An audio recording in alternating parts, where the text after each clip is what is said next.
નમસ્કાર વિદ્યાર્થી મિત્રો, આજના લેક્ચરની અંદર આપણે ચર્ચા કરીશું FY BSc કેમેસ્ટ્રી સેમેસ્ટર 2ની અંદર સબ્જેક્ટ કોડ છે CCCH 201માં આપણે ચર્ચા કરી રહ્યા છીએ યુનિટ નંબર 1 અને એનો પાર્ટ A કે જેનું નામ છે સવર્ગ સંયોજનો એટલે કે કોઓર્ડિનેશન કમ્પાઉન્ડ્સ।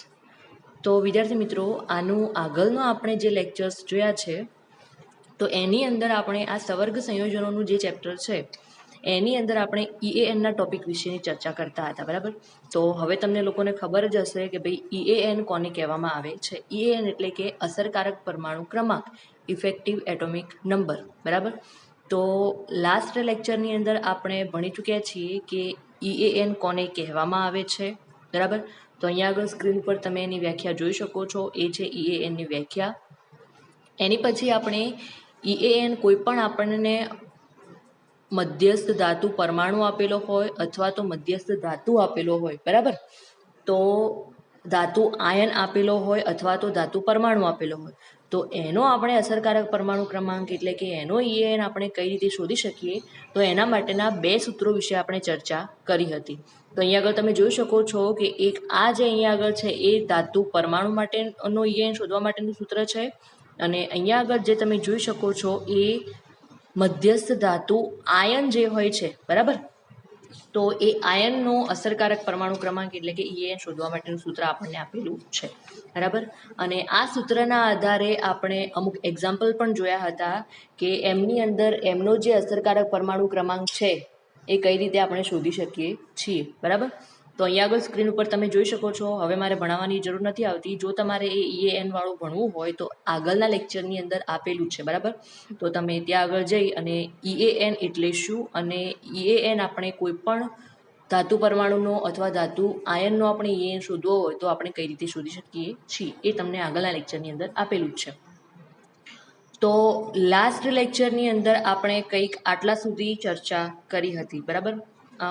એના સિવાય આપણે એની અંદર ચર્ચા કરી હતી કે ભાઈ EANનો ઉપયોગ કરી એટલે કે EANનો જે નિયમ છે એનો ઉપયોગ કરી અને કોઈ પણ આપણને ધાતુ આપેલી હોય, બરાબર, તો એ ધાતુનું કાર્બોનિલ સાથેનું જે અણુસૂત્ર છે એ આપણે કઈ રીતે નક્કી કરી શકીએ છીએ, તો એ પણ અહીંયા આગળ સ્ક્રીન પર તમે જોઈ શકો છો, એ પણ આપણે આગળના લેક્ચરની અંદર ચર્ચા કરી ચૂક્યા છીએ, બરાબર। તો આટલા સુધી આપણે લાસ્ટ લેક્ચરની અંદર ચર્ચા કરી ચૂક્યા છીએ। હવે આજનો નવો ટોપિક છે EANને લગતો જ છે, પરંતુ અહીંયા આગળ EANનો જે નિયમ છે એ નિયમનો ઉપયોગ કરી અને આપણે શું શોધવાનું છે સંકીર્ણની અંદર, તો કે સંકીર્ણની અંદર અયુગ્મિત ઇલેક્ટ્રોનની જે સંખ્યા છે, બરાબર, તો એ અયુગ્મિત ઇલેક્ટ્રોનની સંખ્યા અને બીજું અહીંયા આગળ ચુંબકીય ચાક માત્રા કે જેને આપણે મ્યુ તરીકે દર્શાવીએ છીએ। તો અહીંયા આગળ EANના નિયમના આધારે આપણે સંકીર્ણની અંદર અયુગ્મિત ઇલેક્ટ્રોનની જે સંખ્યા છે એ સંખ્યા કઈ રીતે શોધી શકીએ છીએ અને એની જે ચુંબકીય ચાક માત્રા છે એનું મૂલ્ય આપણે કઈ રીતે શોધી શકીએ છીએ। તો આજના લેક્ચરની અંદર આપણે એના વિશે ચર્ચા કરીશું, બરાબર। તો સૌથી પહેલાં તો આપણે અહીંયા આગળ જોઈ લઈએ કે ભાઈ કોઈ પણ જે સંકીર્ણ છે, બરાબર, એની અંદર જે અયુગ્મિત ઇલેક્ટ્રોનની સંખ્યા કઈ રીતે શોધવામાં આવે છે અને એની જે ચુંબકીય ચાક માત્રા છે એ આપણે કઈ રીતે શોધી શકીએ છીએ, તો અહીંયા આગળ આપણે એની ચર્ચા કરીએ। અહીંયા આગળ તો સૌથી પહેલાં તો કોઈ પણ સંકીર્ણ સંયોજન જે આપેલું હોય છે, બરાબર, એનો આપણે અનુચુંબકીય ગુણધર્મ જે છે એ અનુચુંબકીય ગુણધર્મ આપણે જ્યારે નક્કી કરવો હોય તો એ નક્કી કરવા માટે આ જે EANનો જે નિયમ છે એ મહત્વનો એની અંદર ભાગ ભજવે છે કે ભાઈ EANનો જે નિયમ છે એ નિયમના આધારે આપણે અનુચુંબકીય ગુણધર્મ જે છે સંકીર્ણ સંયોજનનો એ આપણે નક્કી કરી શકીએ છીએ। બીજી વસ્તુ અહીંયા આગળ એ છે કે ધાતુ આયન જે આપણને આપેલી છે, બરાબર, તો એ ધાતુ આયનનો EAN જે આપણને મળે છે એ EAN એના આગળના નિષ્ક્રિય વાયુના વિન્યાસ એટલે શું, તો કે મેં તમને કહ્યું હતું કે ભાઈ EAN આપણને કેટલો મળવો જોઈએ કે ધારો કે આપણને કોપર આપેલી છે તો કોપરથી તરત પાછળની જે નિષ્ક્રિય વાયુ તત્વ આપણને આપેલું હોય એના જેટલો એનો પરમાણુ ક્રમાંક થવો જોઈએ, એને કહેવામાં આવે એનો EAN, બરાબર। તો એટલો થવો જોઈએ। તો અહીંયા આગળ એ લખેલું છે કે ભાઈ ધાતુ આયનનો જે EAN છે એ એના આગળના નિષ્ક્રિય વાયુના વિન્યાસને અનુરૂપ હોવો જોઈએ, અને તો જ જે એ સંકીર્ણ હોય છે જો એ નિષ્ક્રિય વાયુનો જે પરમાણુ ક્રમાંક હોય બરાબર. જો એના જેટલો આપણને ઈએનનું મૂલ્ય મળતું હોય તો એનો મતલબ કે એ સંકીર્ણ કયા પ્રકારનો હશે? પ્રતિચુંબકીય પ્રકારનો ગુણધર્મ ધરાવતું હશે. બરાબર. પણ એનાથી ઓપોઝિટ કે જો ઈએનનું મૂલ્ય આપણને જે મળે છે એ નિષ્ક્રિય વાયુનો નિષ્ક્રિય વાયુનો જે પરમાણુ ક્રમાંક છે એ પરમાણુ ક્રમાંક જેટલો ન હોય. બરાબર. ધારો કે ક્રિપ્ટોન છે તો ક્રિપ્ટોનનો પરમાણુ ક્રમાંક કેટલો છે? તો ક્રિપ્ટોનનો પરમાણુ ક્રમાંક આપણને આપેલો છે કે ક્રિપ્ટોનનો પરમાણુ ક્રમાંક ધારો કે 36 છે. બરાબર. તો કોઈ પણ આપણે એના આગળનું કોઈ પણ ધાતુ તત્વ લઈ લઈએ તો એનો પરમાણુ ક્રમાંક 36 જેટલો એનો ઈએન 36 ન થતો હોય. બરાબર. ફોર એક્ઝામ્પલ 34 થતો હોય. બરાબર. અને જે ક્રિપ્ટોન છે એનો પરમાણુ ક્રમાંક ધારો કે 36 છે. બરાબર. તો ઈએનનું મૂલ્ય આપણને એની અંદર 34 મળે છે અને નિષ્ક્રિય વાયુ જે છે એનો પરમાણુ ક્રમાંક ધારો કે તો 34 માઇનસ શું થશે? 36. એટલે કે 36 માઇનસ શું થશે? 34. કે જે આપણને નિષ્ક્રિય વાયુનો જે પરમાણુ ક્રમાંક છે માઇનસ જે આપણને ઈએન મળે છે એની શું કરવાની હશે? બાદબાકી. અને એ જે આપણને તફાવત ત્યાં આગળ મળશે. બરાબર. તો એ તફાવતનું મતલબ શું છે કે જેટલો આપણને ફોર એક્ઝામ્પલ અહીંયા હાલ આપણે કહ્યું એ જ પ્રકારે કે ભાઈ 36 છે નિષ્ક્રિય વાયુ તત્વનો પરમાણુ ક્રમાંક અને ઈએનનું મૂલ્ય ફોર એક્ઝામ્પલ આપણને 34 મળે છે. તો અહીંયા આગળ એનો જે તફાવત છે એ કેટલો થશે? અહીંયા આગળ 2 થશે. બરાબર. તો એનો મતલબ કે અહીંયા આગળ આપણને જે મળશે અહીંયા આગળ જે તફાવત મળે છે એ કેટલો મળે છે? 2 મળે છે. એનો મતલબ કે અયુગ્મિત ઇલેક્ટ્રોનની જે સંખ્યા છે એની અંદર એ કેટલી થશે? અહીંયા આગળ 2 થાય છે. બરાબર. અને આના કારણે જે સંકીર્ણ છે એ કયા પ્રકારનો ગુણધર્મ ધરાવશે? તો કે અનુચુંબકીય પ્રકારનો ગુણધર્મ ધરાવે છે. તો આ આપણે વાત કરી કે ભાઈ પ્રતિચુંબકીય અને અનુચુંબકીય ગુણધર્મ કઈ રીતે ધરાવશે સંકીર્ણ, અને એ ઉપરાંત એની અંદર જે અયુગ્મિત ઇલેક્ટ્રોનની જે સંખ્યા છે એ અયુગ્મિત ઇલેક્ટ્રોનની સંખ્યા આપણે કઈ રીતે શોધી શકીએ છીએ. તો આટલા સુધી આપણે એની ચર્ચા કરી. હવે આપણે એની અંદર એક્ઝામ્પલ લઈને જોઈ લઈએ કે ભાઈ ફોર એક્ઝામ્પલ આપણને એક કોઈ પણ ધારો કે અહીંયા આગળ જે આપણને સંકીર્ણ આપેલું છે કે ભાઈ CuNH3 4 અને +2 ચાર્જ આપેલો છે. બરાબર. એટલે કે આપણે કોનો ઈએન શોધવાનો અહીંયા આગળ છે? Cu+2 નો ઈએન આપણને આપેલો છે. હવે તમને ઈએન શોધતા તો આવડવું જ જોઈએ. બરાબર. તો Cu+2 નો ઈએન શોધવાનો છે. તો સૌથી પહેલા તો આપણે Cu+2 નો ઈએન શોધી લઈએ. તો સૌથી પહેલા તો કોપરની અંદર પરમાણુ ક્રમાંક છે કોપરનો એ કેટલો છે? 29 છે. બરાબર. પરંતુ એ અહીંયા આગળ આપણને શેની અંદર આપેલો છે? Cu+2 ના ફોર્મમાં આપણને આપેલો છે. એટલે કે એક આયનના સ્વરૂપમાં આપણને આપેલો છે. બરાબર. તો એનો મતલબ શું કે એ કોપરના પરમાણુએ પોતાની પાસેથી 2 ઇલેક્ટ્રોન શું કર્યા હશે? ડોનેટ કર્યા હશે. એટલે કે દાન કર્યા હશે. બરાબર. 2 ઇલેક્ટ્રોન એમાંથી ગુમાવ્યા હશે. તો આપણે અહીંયા આગળ શું કરવાનું છે? 29 - 2 કરવાના છે. તો આપણને અહીંયા આગળ Cu+2 નો આપણને જે પરમાણુ ક્રમાંક મળશે એ કેટલો મળશે? આપણને અહીંયા આગળ 27 મળે છે. તો આ આપણે Cu+2 નો ઈએન આપણે ગણી લીધો. હવે એની સાથે જે લિગેન્ડ ગોઠવાયેલા છે કોપરની ધાતુની સાથે, તો કોપરની ધાતુની સાથે અહીંયા આગળ તમે જોઈ શકો છો કે કુલ 3 NH3 લિગેન્ડ તરીકે ગોઠવાયેલા છે. તો એક NH3 લિગેન્ડ જે છે એના કુલ કેટલા ઇલેક્ટ્રોન થશે? 2 થશે. તો 4 ના ઇલેક્ટ્રોન કેટલા થશે? 8 ઇલેક્ટ્રોન થશે. બરાબર. તો અહીંયા આગળ ઈએન ની ગણતરી માટેનું સૂત્ર હવે તમને ખબર જ છે કે ભાઈ ધાતુ આયન જે છે એ ધાતુ આયન પાસેના ઇલેક્ટ્રોન પ્લસ લિગેન્ડ પાસેથી મળતા ઇલેક્ટ્રોન આ બંનેનું શું કરવાનું છે? સરવાળો કરવાનો છે. અને એનો જ્યારે સરવાળો કરવામાં આવશે તો આપણને જે સંખ્યા મળે છે એ કેટલી મળે છે? અહીંયા આગળ 35 એટલે કે 35 આપણને અહીંયા આગળ Cu+2 નો ઈએન મળે છે. બરાબર. હવે મેં તમને શું કહ્યું કે ભાઈ જો આપણે અહીંયા આગળ અયુગ્મિત ઇલેક્ટ્રોનની સંખ્યા ગણવી હશે તો એનો મતલબ કે એના માટેનું સૂત્ર કયું છે? તો કોપર જે છે એ કોપરની તરત આગળ આવતો એટલે કે એની તરત પછી આવતો જે નિષ્ક્રિય વાયુ તત્વ છે એ કયું છે? ક્રિપ્ટોન છે. અને એનો પરમાણુ ક્રમાંક છે 36 એટલે કે 36 છે. બરાબર. તો અહીંયા આગળ આપણને Cu+2 નો જે ઈએન મળે છે કેટલો મળે છે? 35 મળે છે. જ્યારે ક્રિપ્ટોનનો પરમાણુ ક્રમાંક કેટલો છે? 36 છે. બરાબર. તો અહીંયા આગળ હવે આપણે અયુગ્મિત ઇલેક્ટ્રોનની સંખ્યા શોધવા માટેનું સૂત્ર કયું ઉપયોગમાં કરવાનું છે કે ભાઈ ક્રિપ્ટોનનો પરમાણુ ક્રમાંક માઇનસ ઈએન. બરાબર. અને આ બંનેનો આપણને જે તફાવત મળશે એ અહીંયા આગળ તમે જોઈ શકો છો કે કેટલો મળે છે? 1 મળે છે.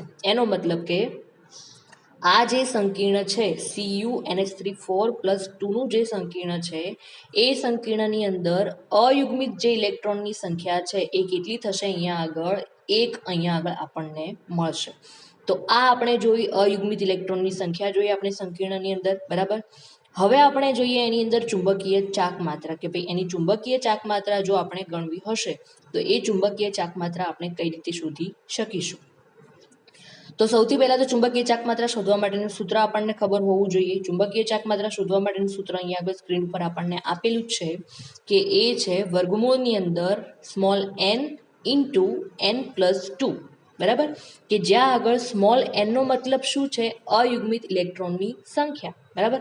અને અયુગ્મિત ઇલેક્ટ્રોનની સંખ્યા આપણને આગળ મળી ચૂકી છે. કેટલી મળે છે? આપણને 1 મળે છે. તો આ સૂત્રની અંદર આપણે સ્મોલ n ની જગ્યાએ 1 મૂકી અને આપણે અહીંયા આગળ કેલ્ક્યુલેશન કરવાનું છે, બરાબર. તો અહીંયા આગળ આપણને જે જવાબ મળશે એ મળશે વર્ગમૂળની અંદર આપણને 3 મળે છે, બરાબર. √3 આપણને જવાબ મળે છે.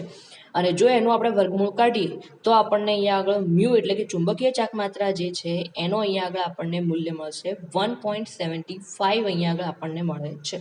તો આ પ્રકારે આપણે કોઈ પણ સંકીર્ણની ચુંબકીય ચાક માત્રા આપણે શોધી શકીએ છીએ.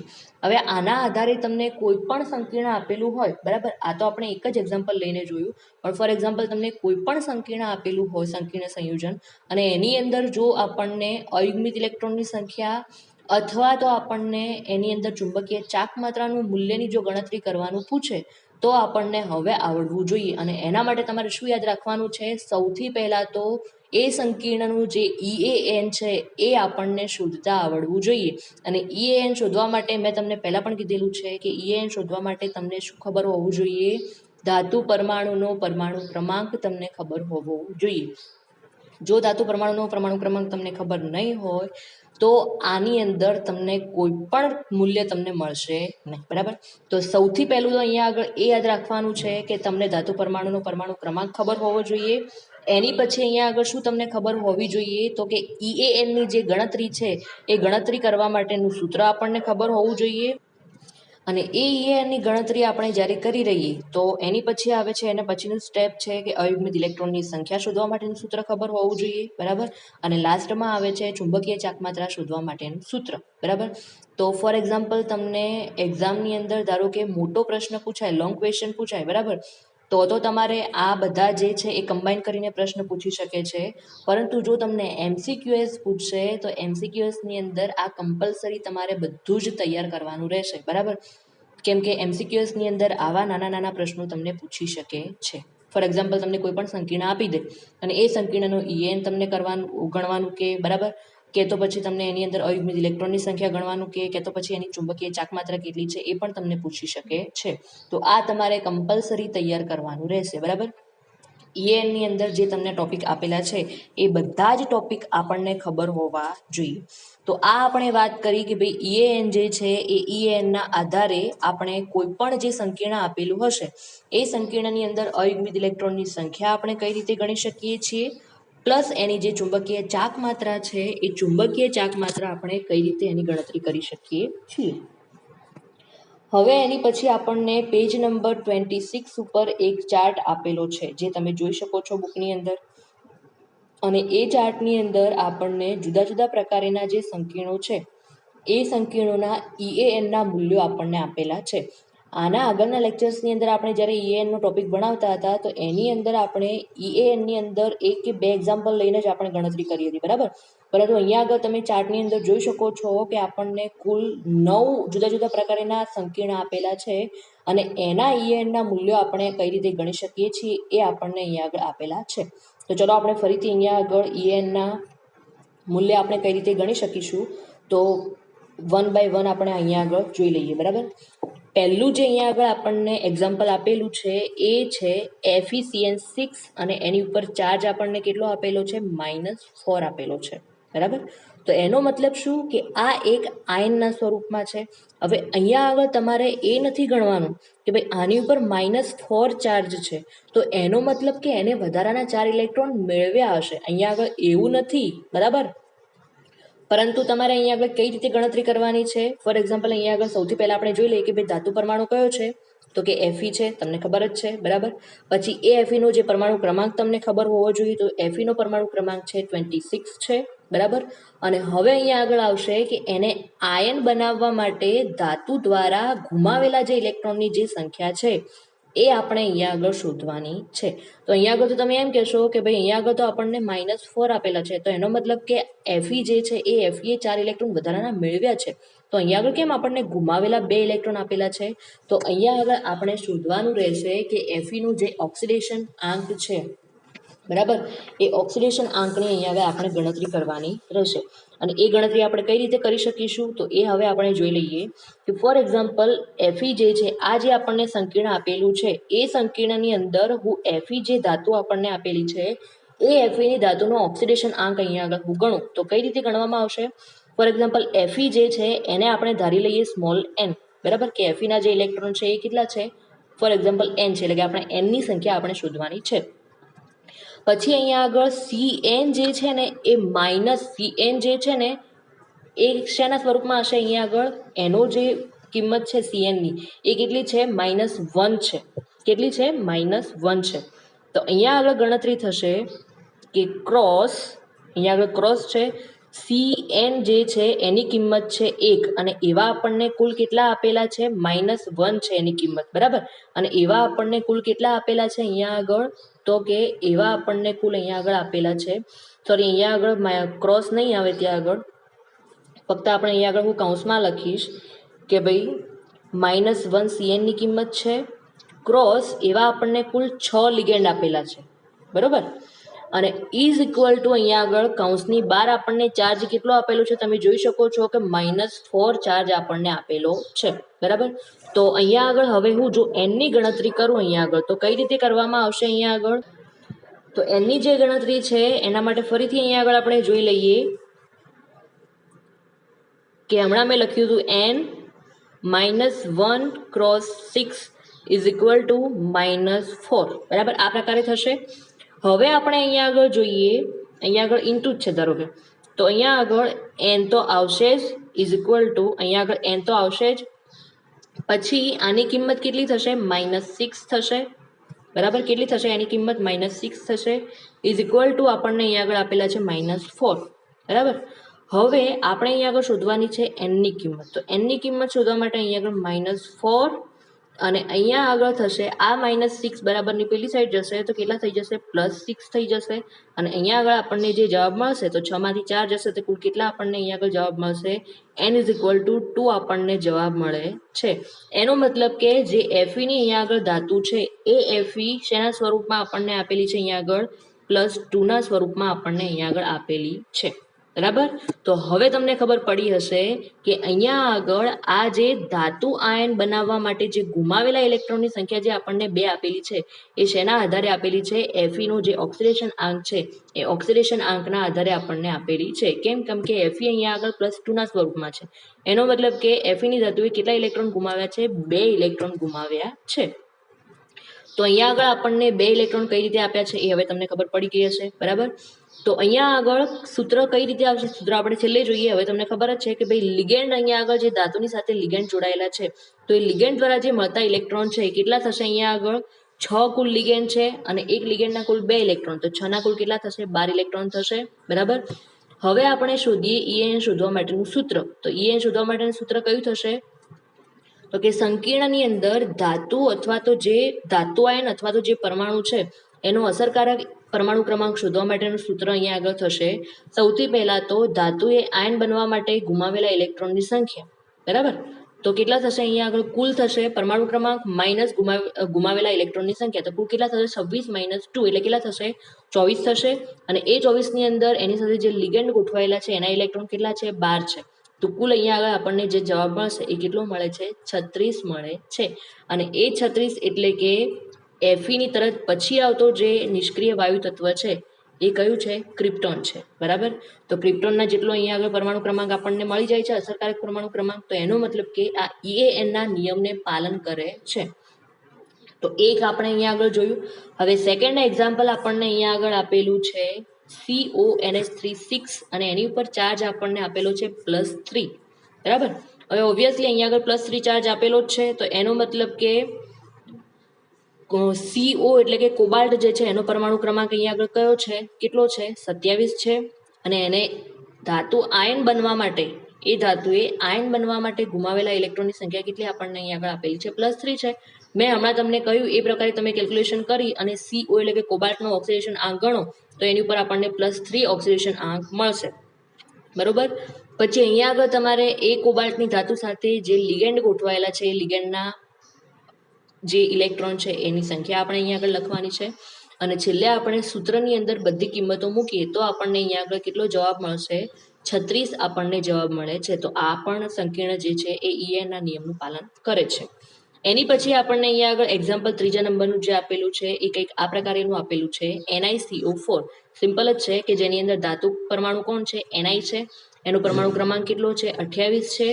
હવે એનો જે એની ઉપર ઓક્સિડેશન આંક આપણને કોઈ પણ પ્રકારનો મળતો નથી, બરાબર. તો એનો મતલબ કે એ Niના સ્વરૂપમાં જ છે, એટલે કે એનો પરમાણુ ક્રમાંક કેટલો થશે, 28 નો 28 જ રહેશે. અને એની સાથે જે લિગેન્ડના ઇલેક્ટ્રોન છે એ કેટલા છે, અહીંયા આગળ 8 છે.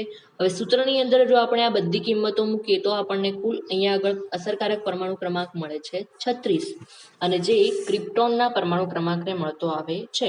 તો એનો મતલબ કે આ ત્રીજા નંબરનું જે સંકીર્ણ આપણને આપેલું છે એ પણ ENના નિયમનું પાલન કરે છે. ચોથા નંબરનું જે આપણને એક્ઝામ્પલ અહીંયા આગળ આપેલું છે એ છે CuCN4. એની ઉપર ચાર્જ આપણને આપેલો છે -3. હવે અહીંયા આગળ તમે જોઈ શકો છો કે ધાતુ આપણને આપેલી છે કોપર. એનો પરમાણુ ક્રમાંક આપણને આપેલો છે 29, એટલે કે એનો પરમાણુ ક્રમાંક છે 29. અને એને ધાતુ આયન બનવા માટે જે ઇલેક્ટ્રોન ગુમાવેલા છે એ આપણને અહીંયા આગળ 1 આપેલા છે. તો હવે એ કઈ રીતે આપણને 1 આપેલા છે, તો એની માટે આપણે હમણાં જે સૂત્રનો યુઝ કર્યો હતો એ પ્રકારે આપણે કોપરની અંદર કોપરનો ઓક્સિડેશન આંક આપણે કઈ રીતે શોધી શકીએ. તો ફોર એક્ઝામ્પલ કોપર જે છે એને આપણે N ધારી લઈએ, બરાબર. અને અહીંયા આગળ Cn જે છે, Cn ની કિંમત તો -1 છે, તમને ખબર જ છે. અને એવા કુલ અહીંયા આગળ 4 આપેલા છે, તો એની કિંમત કેટલી થશે, કુલ -4 થશે. અને ઇઝ ઇક્વલ ટુ કૌંસની બહાર આપણને કેટલા આપેલા છે, -3 આપેલા છે, તો અહીંયા આગળ આવશે -3, બરાબર. હવે જો આને હું કેલ્ક્યુલેશન કરું, n ને કરતા બનાવું અને હું જો અહીંયા આગળ -3 -4 બરાબરની પેલી સાઈડ જશે તો કેટલા થઈ જશે, +4 થઈ જશે. અને આનો જવાબ અહીંયા આગળ આવશે -3 + 4 ઇઝ ઇક્વલ ટુ અહીંયા આગળ જવાબ આવશે +1 જવાબ આવશે. તો એનો મતલબ કે કોપર જે છે અહીંયા આગળ +1ના સ્વરૂપમાં આપણને આપેલો છે. તો એનો મતલબ કે કોપરની જે ધાતુ છે એ ધાતુએ આયન બનવા માટે જે ગુમાવેલા ઇલેક્ટ્રોનની અહીંયા આગળ સંખ્યા છે એ કેટલી થશે, 1 અહીંયા આગળ થાય છે, બરાબર. એટલા માટે અહીંયા આગળ આપણને 1 આપેલું છે. અને એની સાથે જે લિગેન્ડના ઇલેક્ટ્રોન ગોઠવાયેલા છે એ કેટલા આવશે, અહીંયા આગળ 8 આવશે. અને કેલ્ક્યુલેશન અહીંયા આગળ આપણે કરીશું, બરાબર. તો એનો જવાબ આપણને મળશે અહીંયા આગળ 36 મળે છે. તો આ ચોથા નંબરનું જે સંકીર્ણ છે એ પણ ENના નિયમનું પાલન કરે છે, બરાબર. હવે આપણે એના પછીનું 5મા નંબરનું એક્ઝામ્પલ અહીંયા આગળ જોઈએ. તો એ આપણને આપેલું છે Cr એટલે કે ક્રિપ્ટોન. અને એની સાથે કુલ NH3ના 6 લિગેન્ડ જોડાયેલા છે અને એની ઉપર ચાર્જ આપણને +3 આપેલો છે. તો અહીંયા આગળ સૌથી પહેલા ધાતુ પરમાણુ કોણ છે, ક્રિપ્ટોન છે. એનો પરમાણુ ક્રમાંક 24 છે. અને એને ધાતુ આયન બનવા માટે ગુમાવેલા જે ઇલેક્ટ્રોન છે એની સંખ્યા અહીંયા આગળ આપણને 3 આપેલી છે. એનો મતલબ કે ક્રિપ્ટોન જે છે એના શેના સ્વરૂપમાં હશે, +3ના સ્વરૂપમાં હશે. ઓક્સિડેશન આંક શોધવા માટેનું સૂત્ર અહીંયા આગળ તમે ઉપયોગ કરશો તો આપણને +3 જવાબ મળશે. એની સાથે જે લિગેન્ડના ઇલેક્ટ્રોન ગોઠવાયેલા છે એ કુલ કેટલા છે, 12 છે, બરોબર. તો અહીંયા આગળ જો આપણે ENના જે સૂત્ર છે એની અંદર જો આપણે મૂકીશું બધી કિંમતો તો અહીંયા આગળ આપણને જવાબ મળે છે 33. એનો મતલબ કે ક્રિપ્ટોનની તરત પછી આવતું જે નિષ્ક્રિય ધાતુ તત્વ છે એ છે, આ છે ક્રોમિયમ છે, બરાબર. આ છે Cr નો મતલબ શું છે, ક્રોમિયમ છે. તો ક્રોમિયમની તરત પછી આવતું જે નિષ્ક્રિય ધાતુ તત્વ છે એ આપણને આપેલું છે ક્રિપ્ટોન. અને એનો પરમાણુ ક્રમાંક છે 36. તો એનો મતલબ કે આ 5મા નંબરનું જે આપણને સંકીર્ણ આપેલું છે એ ENના નિયમનું પાલન કરતો નથી. અને એનું કારણ શું છે, કેમ કે આપણને અહીંયા આગળ પરમાણુ ક્રમાંક કેટલો મળે છે, અસરકારક પરમાણુ ક્રમાંક 33 મળે છે, જે નિષ્ક્રિય વાયુ તત્વના જેટલો હોતો નથી, એટલા માટે, બરોબર. હવે એની પછી આપણને છઠ્ઠા નંબરનું જે એક્ઝામ્પલ આપેલું છે એ પણ આપણે અહીંયા આગળ જોઈ લઈએ કે ભાઈ FeCN6-3 ના સ્વરૂપમાં આપણને આપેલું છે. તો આની અંદર ધાતુ આપણને આપેલી છે Fe, એનો પરમાણુ ક્રમાંક છે 26 અને અહીંયા આગળ એને ધાતુ આયન બનવા માટે ઇલેક્ટ્રોન ગુમાવ્યાની સંખ્યા આપણને 3 આપેલી છે. તો કઈ રીતે શોધીશું? સૌથી પહેલા તો Fe જે છે એનો આપણે ગણી લઈએ n, Cn+1 ના સ્વરૂપમાં છે. કુલ અહીંયા આગળ આપણને એના કુલ 6 આપેલા છે, તો -6 થશે. ઇઝ ઇક્વલ ટુ કૌંસની બહાર આપણને ચાર્જ આપેલો છે -3 આપેલો છે. તો એને આપણે જેવું કરતા બનાવું તો -3 -6 બરાબરની પેલી સાઈડ જશે તો કેટલા આવશે? +6 આવશે. તો અહીંયા આગળ જે આપણને જવાબ મળશે એ આપણને મળશે +3. એનો મતલબ કે Fe જે છે એ અહીંયા આગળ +3 ના સ્વરૂપમાં છે. બરાબર. તો એટલા માટે અહીંયા આગળ આપણને ગુમાવ્યા ઇલેક્ટ્રોન જે ગુમાવ્યા છે એની સંખ્યા આપણને અહીંયા આગળ 3 આપેલી છે. અને લિગેન્ડના જો ઇલેક્ટ્રોન અહીંયા આગળ ગણવામાં આવે તો 12 છે. બરાબર. હવે તમને ખબર જ છે બધી રીતે કે કઈ રીતે ગણવાનું છે, કેલ્ક્યુલેશન કરવાનું છે. અને જો એનું સૂત્ર જે છે એની અંદર જો કિંમતો મૂકું તો આપણને અહીંયા આગળ જવાબ મળશે 35. તો એનો મતલબ કે આ સંકીર્ણ પણ એના નિયમનું પાલન કરતો નથી. બરાબર. હવે એની પછીનું એક્ઝામ્પલ આપણને 7મા નંબરનું આપેલું છે NiNH3 6+2 ના સ્વરૂપમાં આપણને આપેલું છે. હવે એની અંદર આ બધી જ જે કિંમતો છે જો એ કિંમતો મૂકવામાં આવે તો આપણને નું અહીંયા આગળ જે જવાબ મળશે એ કેટલો મળે છે? અહીંયા આગળ 34 મળે છે. તો એના આધારે પણ આપણે કહી શકીએ કે ભાઈ આ જે સંકીર્ણ છે એ પણ એના નિયમનું પાલન કરતો નથી. 8મા નંબરનું આપણને જે સંકીર્ણ આપેલું છે એ આપણને આપેલું છે PdCl4-2 આપેલું છે. તો અહીંયા આગળ જો હું લખું કે ભાઈ ઓક્સિડેશન આંક પીડીનો જો હું ગણું તો ઓક્સિડેશન આંક આપણને અહીંયા આગળ કેટલો મળશે? એના માટે હમણાં જે હું તમને સૂત્ર ગણતી હતી, બરાબર, ઓક્સિડેશન આંક શોધવા માટેનું સૂત્ર, ધાતુનો ઓક્સિડેશન આંક શોધવા માટેનું સૂત્ર જે છે એ તમને આવડતું હોવું જોઈએ. બરાબર. તો અહીંયા આગળ જો એ સૂત્રનો યુઝ કરીને જો આપણે ઓક્સિડેશન આંક આનો ગણીશું તો આપણને મળશે +2 મળશે. બરાબર. બીજી વસ્તુ અહીંયા આગળ તમને લગભગ 0 આપેલું હશે તો ત્યાં આગળ 0 નહીં આવે, ત્યાં આગળ આવશે 4, કેમ કે લિગેન્ડ અહીંયા આગળ કુલ આપણને 4 આપેલા છે અને 1ના 2 ઇલેક્ટ્રોન તો કુલ 4ના કેટલા ઇલેક્ટ્રોન થશે? 8 ઇલેક્ટ્રોન થશે. બરાબર. અને અહીંયા આગળ આપણને જે જવાબ મળે છે એ કેટલો મળે છે? 54 મળે છે. તો એનો મતલબ કે આ જે આપણને જે મળે છે, બરાબર, અહીંયા આગળ જે આપણને જવાબ જે મળે છે એ જવાબની અંદર આપણે જોઈશું અહીંયા આગળ કે આ જે સંકીર્ણ છે એ ના નિયમનું પાલન કરે છે.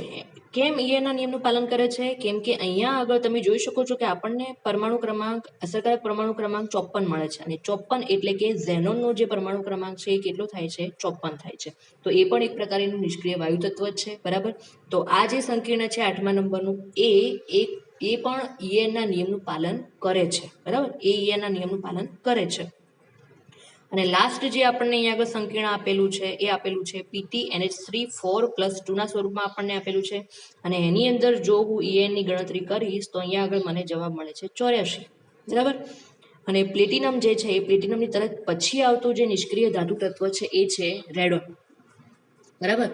તો એનો પરમાણુ ક્રમાંક છે 86, પરંતુ અહીંયા આગળ આપણને કેટલું મળે છે? 84 મળે છે. એનો મતલબ કે આ છેલ્લા નંબરનું જે 9મા નંબરનું જે સંકીર્ણ છે એ પણ એના નિયમનું પાલન કરતું નથી. તો અહીંયા આગળ જે આપણને EAN સ્ટારના સ્વરૂપમાં આપણને આપેલા છે એ સંકીર્ણો જે છે એ ના નિયમનું પાલન કરતા નથી. બરાબર. અને એનું કારણ પણ તમને ખબર જ છે કે ભાઈ કેમ કે એની પછી તરત આવતું જે નિષ્ક્રિય વાયુ તત્વ છે એના જેટલો એનો પરમાણુ ક્રમાંક થતો નથી, એટલા માટે. બીજી વસ્તુ કે નિષ્ક્રિય વાયુ જે છે એના પરમાણુ ક્રમાંક કયા કયા છે? તો એક તો પહેલા નંબરનો તો છે હિલિયમ. બરાબર. પહેલો છે હિલિયમ કે જેનો પરમાણુ ક્રમાંક છે 2. બીજું નિષ્ક્રિય વાયુ તત્વ છે નિયોન કે જેનો પરમાણુ ક્રમાંક છે 10. એની પછી આર્ગોન કે જેનો પરમાણુ ક્રમાંક છે 18. એની પછી છે ક્રિપ્ટોન કે જેનો પરમાણુ ક્રમાંક છે 36. એની પછી આપણને જે નિષ્ક્રિય ધાતુ તત્વ છે એ છે ઝેનોન કે જેનો પરમાણુ ક્રમાંક છે 54. અને લાસ્ટમાં જે નિષ્ક્રિય વાયુ તત્વ છે એ છે રેડોન કે જેનો પરમાણુ ક્રમાંક છે 86. બરાબર. તો અહીંયા આગળ જે 1 2 3 4 5 અને 6 જે આપણને ધાતુ તત્વો આપેલા છે નિષ્ક્રિય ધાતુ તત્વો એ નિષ્ક્રિય વાયુ તત્વો છે અને એમના પરમાણુ ક્રમાંક આ પ્રકારેના હોય છે. બરાબર. તો આપણે જ્યારે ગણીએ તો એમનો પરમાણુ ક્રમાંક આના જેટલો, એટલે કે એના તરત પછી જે નિષ્ક્રિય વાયુ તત્વ આવતું હોય એના જેટલો થાય તો એ ના નિયમનું પાલન કરશે, બાકી નહીં કરે. બરાબર. તો વિદ્યાર્થી મિત્રો, આટલા સુધી આપણે નું જે અભ્યાસ છે એ EAN આપણે કઈ રીતે શોધી શકીએ છીએ, એના માટેના સૂત્રો કયા છે, અને EANના નિયમના આધારે આપણે બીજું શું શું શોધી શકીએ છીએ, તો એ આપણે આજના લેક્ચરની અંદર ચર્ચા કરી. હવે એના પછીનું જે છે એ આપણે જોઈશું નેક્સ્ટ લેક્ચરની અંદર. Okay, thank you.